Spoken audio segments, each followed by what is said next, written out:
আর্জেন্টিনার প্রথম বিশ্বকাপ জয় কি সত্যিই মাঠে অর্জিত, নাকি এর পেছনে ছিল রাজনৈতিক প্রভাব আর ম্যাচ পাতানোর অভিযোগ? 1978 সালের সেই বিশ্বকাপ নিয়ে বিতর্ক আজও থামেনি, আর ব্রাজিল সমর্থকরা ঠিক এই কারণেই আর্জেন্টিনার ইতিহাসের গর্ব নিয়ে প্রশ্ন তোলেন।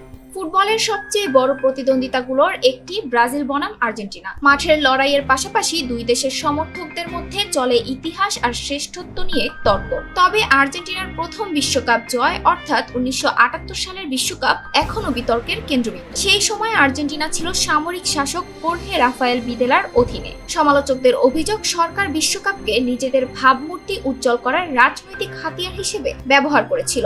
সবচেয়ে বড় বিতর্ক পেরুর বিপক্ষে 6-0 গোলের জয় নিয়ে। ফাইনালে উঠতে আর্জেন্টিনার দরকার ছিল বড় ব্যবধানে জয়, আর ঠিক তখনই আসে এই অবিশ্বাস্য ফলাফল। পরে রাজনৈতিক সমঝোতা ও ম্যাচ পাতানোর অভিযোগ ওঠে, যদিও এর পক্ষে কখনো চূড়ান্ত প্রমাণ পাওয়া যায়নি। এছাড়া টুর্নামেন্টের সূচি নিয়েও প্রশ্ন ওঠে।